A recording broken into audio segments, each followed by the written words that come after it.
Good afternoon, ladies and gentlemen. I want to thank you for joining my teammates and me for a review of our glass reuse program in San Luis Obispo.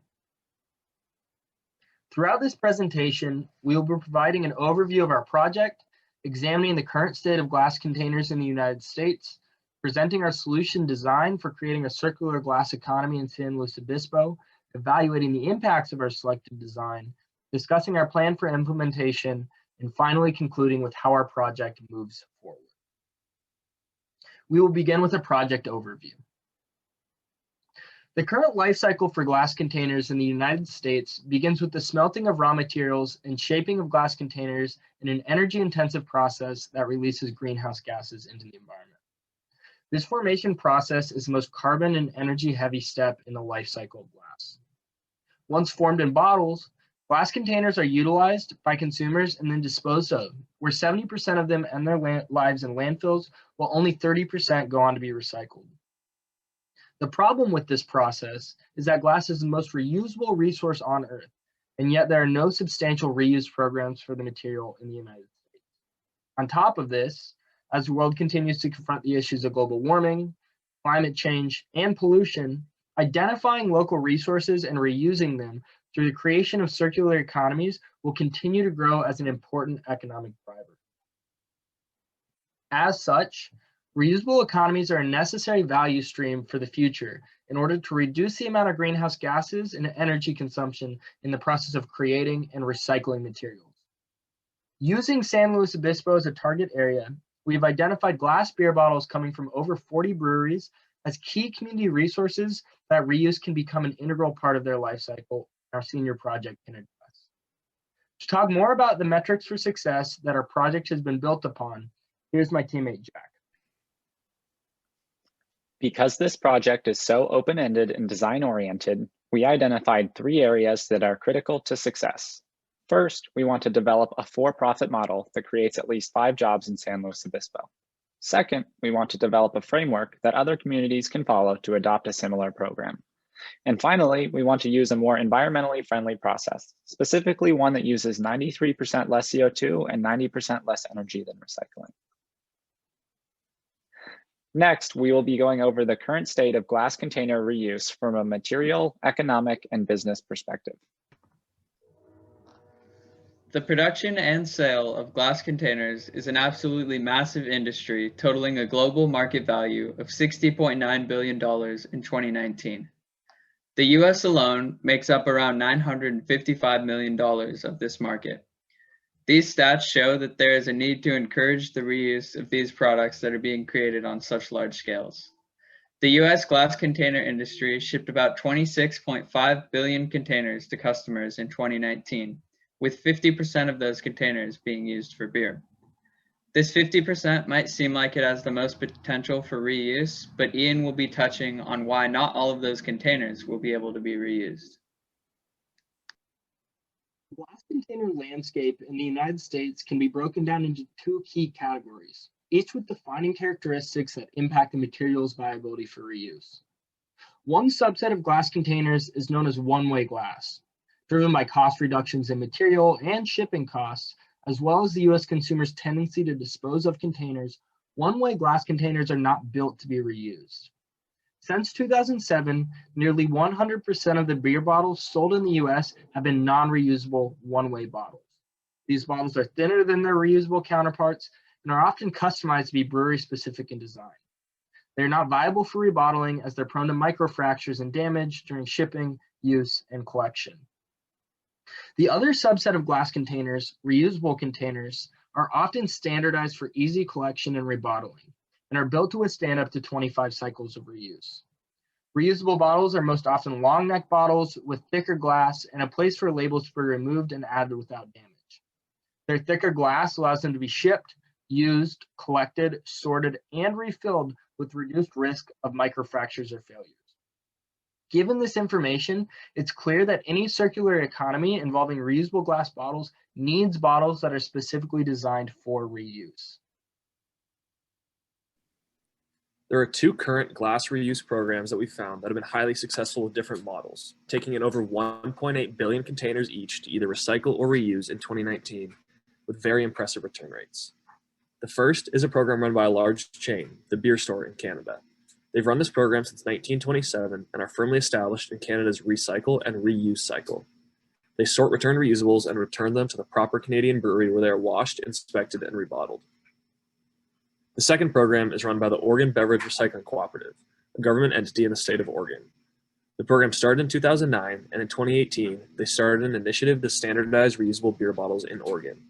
When reusables are returned, OBRC has their own bottle washing and inspection machines, and then the bottles are returned to the breweries that are partaking in using these reusables. When looking at these two programs, a few similarities stand out that have led to their success that we've looked to emulate. The first is the standardization of bottles where they operate. The second is community engagement, and the third is having an established system to wash and inspect these bottles. While we do not have the necessary resources to create a program of these sizes, we use them as inspiration when building our program. To discuss the market that we're targeting and its size, here's Ian. As mentioned by Nolan, the two successful glass reuse programs we identified were only successful by converting the glass landscape in their respective beer ecosystems to a standardized reusable bottle. To do something similar in San Luis Obispo, it was necessary to understand how many bottles of beer could realistically be converted to reusable bottles for our reuse economy to address. To estimate our total available market, we took into account factors like population, the per capita beer consumption in the US, the makeup of brewery types, and the breakdown of how beer is sold, from which we estimated our total available market to be around 3.5 million beers sold annually in San Luis Obispo. This is the market that our business can serve. To talk more about how we intend to serve this market, Hudson will expand on our solution design process. The process that we have designed can be summarized through these 6 steps. The bottles will be collected from drop-off zones, transported to our facility, and unloaded from the truck in pre-processing. The labels of the incoming bottles will then need to be removed fully with no glue residue left. The bottles will then go through a washing step, which will thoroughly clean the bottles inside and out. The washing step also includes sterilizing the bottles at a certain temperature, thus killing potentially existing bacteria. After the bottles are washed, they will then need to be dried before inspection. They'll be run through a high-tech inspection machine in order to be sure the bottles can be used again. The inspection machine will look for microfractures or any sort of damage to the bottle that cannot be seen from just the human eye. The good bottles will then be packed up and shipped back out to the breweries for bottling. Bottles that are not accepted by the inspection machine will be collected for recycling. We began our solution design by designing a low-tech solution that could fulfill all of these requirements. We accomplished the necessary steps using low-tech machinery through the above process. After analyzing this process through time estimates, we found that it would be physically impossible to keep up with our total available market while having this much of a manual process. Our semi-automated brush label removal step will be incredibly tedious and time-consuming, thus increasing our labor costs. We also decided that since the low-tech dishwasher is not specifically designed for cleaning bottles and spraying into the necks of the bottles, this could be an unreliable way to wash them. Taking these flaws into consideration, we built a more automated and efficient medium-tech solution. The medium-tech solution that we designed focuses on cutting down the process time through adding automation. In order to reduce transport time, we decided to use conveyors where possible. The label removal step will now be completed by an industrial label remover, which will be quicker and more reliable. The other change that we made to the process is using a bottle-specific washer, thus creating a more thorough and precise cleaning job. We simulated our medium-tech process in AnyLogic in order to obtain throughput information on each step of the process. When we combined our simulation results with our economic model, we found that as more bottles were returned, operational costs skyrocketed, thus blocking our path to profitability. To combat this, we turned to an even higher automation, as Jack will discuss in our final solution. To eliminate the bottlenecks during the soaking and drying processes, we will be utilizing a machine developed by IC Filling Systems that removes the label, washes the bottle, and dries it. The final process begins when the truck arrives at the facility.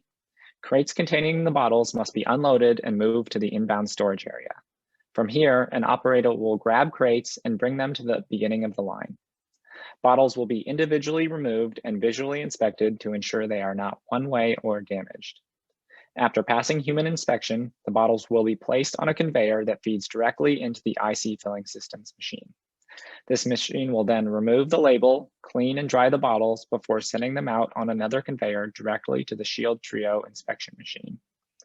Bottles that pass the inspection test will then be recrated and moved to the outbound storage area. Bottles that don't pass the inspection will be collected in bins and sent to a local recycling plant. Now that I've detailed the final high-tech process, we will assess our startup for its viability and impact. In evaluating our solution, there are two key independent variables that we use to run scenario analysis. The first parameter you will hear us refer to is return rate, which is the percentage of reusable bottles that we sell to breweries that actually get returned by consumers to be reused. The second parameter is total available market captured, or TAM, and refers to how many of the 3.5 million bottles we discussed earlier that our business has converted to our single standardized bottle through brewery partners. When combined, these two metrics determine how many bottles we will be selling to breweries, how many new bottles we will be buying, and how many bottles we will be processing for reuse annually. To evaluate the processing potential for our solution, we took technical specifications from the two machines selected and combined them with time study data to simulate our facility's throughput in year 1, 10, and 20. In year 1, with a return rate of 15% annually and 10% of our total available market captured, our facility will process around 51,000 bottles. By year 20, using the same automated machinery with a return rate of 90% and 50% of the San Luis Obispo market, we'll provide over 1.7 million bottles to breweries, with nearly all coming from reuse. Our goal is to be a triple bottom line business, focusing on people, planet, and profit. Our first focus is profit to ensure that this is a self-sustaining, viable business. We put together an Excel model to calculate rough estimates for our company's financials. Based on different iterations of focusing on growing either return rate or our capture of the total available market, we made a broad business plan to reach profit as quickly as possible to minimize losses, and then scale to increase profits. Our first step is to focus solely on increasing our return rate of bottles through advertising and incentive programs. Once we reach positive cash flow, which is estimated to happen around a return rate of 80% and total available market capture of 20%, we will focus on capturing more of the market to scale our business and increase profits. Our long-term goal for year 20 is a return rate of 90% while capturing 50% of the glass beer bottle market in the San Luis Obispo County. With our estimates, we have a 20-year IRR of 6%, a net present value of negative $90,000 when targeting a 10% return, and our total cash flow becomes positive in the middle of year 14. While the net present value of negative $90,000 seems not ideal, that's when targeting a 10% return in order to beat the average return of the S&P 500. However, the point of this business is not to provide outsized returns to its investors. Its goal is to have positive social and environmental impacts while being self-sustaining, which it accomplishes. An investment into our business would constitute a small return with an IRR of 6%, while contributing to large, lasting, and positive societal and environmental change. The initial investment required to purchase our starting assets for the business is $130,000. Along with this, the business would require additional investments throughout the first 7 years to offset our negative cash flow. In total, we'd require another $240,000 over those 7 years in addition to the initial investment. Our second focus is on the planet. Our whole business is predicated around replacing single-use glass bottles with reusable ones. According to Waste Advantage magazine, if a bottle can be reused 25 times, it will consume 93% less energy over its lifetime than a one-way bottle. The graphic on the screen shows the carbon footprint of 25 one-use bottles relative to the carbon footprint of one 25-use bottle. Using this information, in year 1, we estimate to prevent the release of 9.1 metric tons of CO2, with that number growing to 271 metric tons per year once we hit our year 20 goals. Our third focus is on people.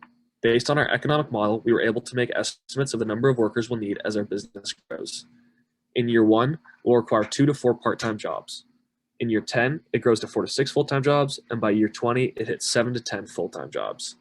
These are all low skill, which will pay a living wage of $15 per hour. Having shown the positive impacts of our final solution and shown our business viability, here's how we intend to operate.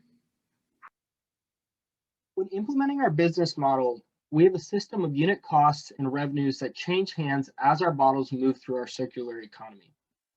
First, a bottle is purchased from a glass manufacturer like Owens, Illinois, the largest reusable bottle manufacturer in the United States, for 40 cents.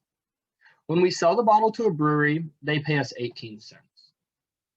Following this, once the bottle has been filled and sold to the customer, we collect a 10-cent deposit from the customer on top of what the brewery charges, in the case that they do not return it and we must buy a new bottle in its place. The consumer then consumes the beer and can either recycle the bottle and lose their deposit, which isn't good for them or for us, or they can return it for a 2-cent reward and their deposit back, thus encouraging customers to return through positive and negative incentives. A returned bottle can then be processed and resold to a brewery up to 25 times, or when it reaches its end of life, be scrapped for a 5-cent CRV redemption. Our business operates on purchasing a single type of reusable bottle from manufacturers and then managing those bottles as the glassware distributor to a partnership of local breweries, providing both the bottle and service for reuse to our customers. For this to be successful, we need to be a value-added service for breweries. This value add comes in 3 ways. First, the current unit price for breweries purchasing one-way glass bottles in the United States is 20 cents per bottle. By pricing our bottles, as mentioned in the previous slide, at 18 cents, our brewery partners save 10% on every single bottle that they now purchase.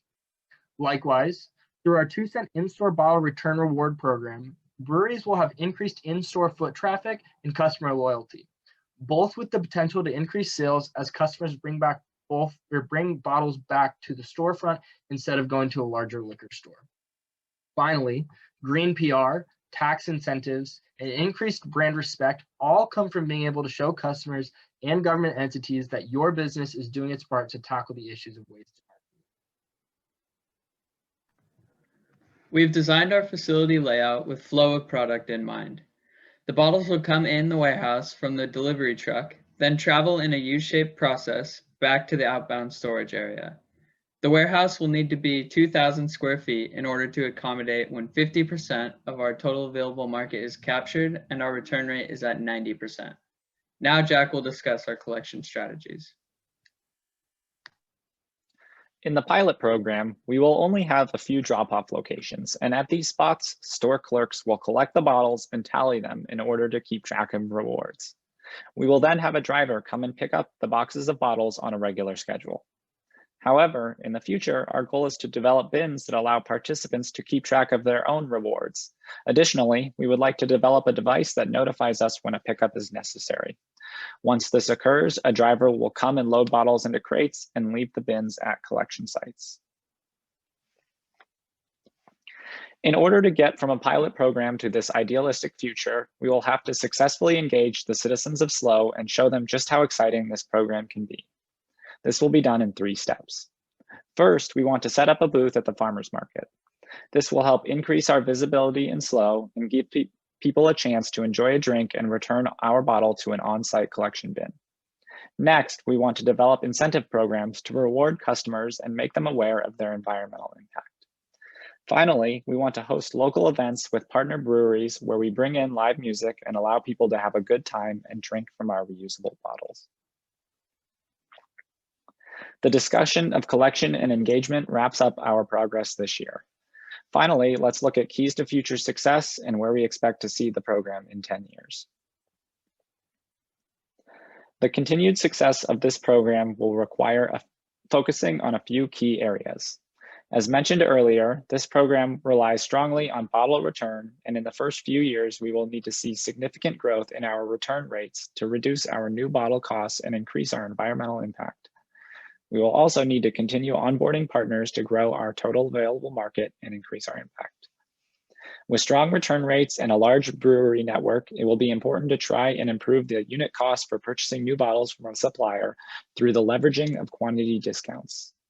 Alongside these things, the industrial engineering concepts of process improvement for our processing facility and the streamlining of our collection process will help reduce costs and improve overall business efficiency. To talk more about what focusing on these factors can do for us, here is Hudson to show you our vision for the future. As this is a startup, the business will grow dramatically in its early years. In the future of the business, we see a partnership with Cal Poly being a beneficial way in which we can give back to the San Luis Obispo community. This partnership could look like a learning lab for IME students in which they implement process improvement techniques in a real-world environment. This could also be through future senior projects working on process improvement, supply chain, logistics, and engineering economics.